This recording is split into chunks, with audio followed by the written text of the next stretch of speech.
Okay, I've made an executive decision here. I'm going to leave this diamond plate on, actually, because I looked behind the panel and there isn't any rot. All it is surface rust. And to me, that kind of has a cool look. I don't care for it as much down there along the rocker. Plus, that had to be replaced because there was cancer there. But this is more trouble than what it's worth to try to take that off, with all the things that have to come off with it, not to mention the broken bolts, and then the fact that I'd have to fill every single one of these holes. There's not cancer behind it, and I don't believe there's cancer behind this one either. From looking into the panel from the wheel well, looking and feeling back in here, there's no there's just, it appears to be just surface rust.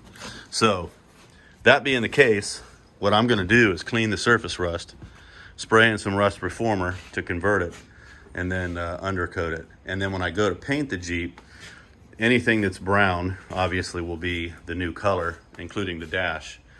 The inside of the Jeep is going to be like a rhino coat, like sort of what's already there, including the tops of the wheel wells. So the inside will be black, including the seats too. I'll paint this dash with some vinyl paint black, but this will be the color that I've chosen. It's a GM color called Stealth Gray. So what I'll do here is I'll paint this probably a semi-gloss black, the diamond plate. I'll clean it up, get the rust off of it and so forth, and then prime and paint it, and that'll add a little bit of an accent to things. I don't think I'm going to put diamond plate back on there because there's already a chrome step bar or Nerf bar, but the top will also be black. So I think this will actually add a nice accent. That's just my opinion. All right.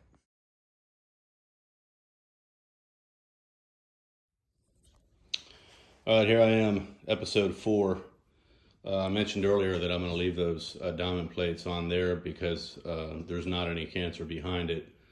There's a tiny bit on that side, but nothing too bad that I can't treat with a rust reformer. And it'll look good anyway when I paint, in my opinion anyway. When I paint it semi-gloss black, it'll tie into the top. So anyway, so what I'm doing here, I decided not to weld that in yet, but rather mark out where I want to cut this floor out first, because it's got to attach to that panel, and because it has to attach, which means I'm gonna have to take this loose, I don't want to mess with that down in there and risk damaging it. So what I determined is that I can cut it here because there's obviously some rust in this area, so I can cut it starting here. I've got good metal, and then rather than turn down here, just come up upon this. This is a ridge that creates rigidity.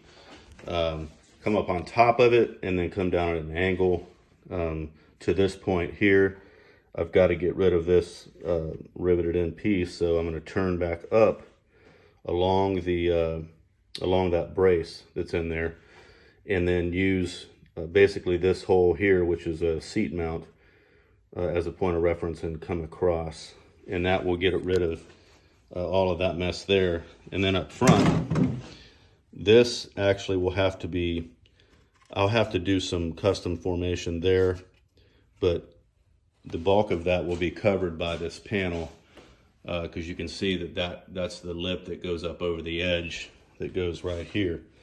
And so it'll come up into here somewhere, but before I do that, I'm going to have to, or simultaneous to that, I'm going to have to cut a piece from the panel there that will fit. I'll probably just do, some fairly straight line thing there as well, maybe to here and over.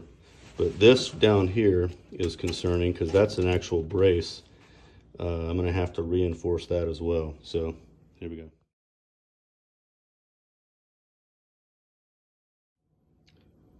I forgot to mention part of my reasoning for doing it this way too, where I could come up all the way to here like I originally planned. That would get rid of this entire brace, and then I don't have a real good point of reference anymore. So if I cut it here and I get rid of the brace at this point, because it's right up underneath these holes, I still have brace left that I can, register off of to continue that down, to here where the body mount actually is. So that should work out better than cutting it all the way up there, because then, like I said, I don't have any point of reference anymore. All right. Okay, I made a little bit of a mistake here in cutting this floor. I misjudged where the inboard brace was, and so what happened is I cut this cut right here is right down the middle of the inboard brace. Fortunately, it wasn't deep enough to actually go through it, but I don't want to have, what that would require is I'd have to take that brace that's underneath there off, which would be a chore, only to try to put it back on again, and it might get messed up in the process. So I do have good metal here. So what I'm going to do is just recut this portion and bring it up to here, and then I'll weld that back together again, and it'll be fine. So.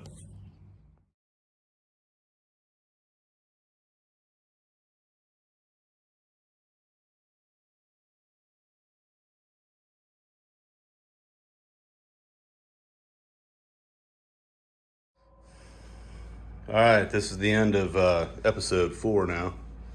So I've got the floor cut out back in here. Mentioned earlier that I got over a little bit too far and got into the brace. And the cut that I ended up making right there is actually right alongside the outer flange of the brace. So that's fine. I'll just re-weld that back up right there.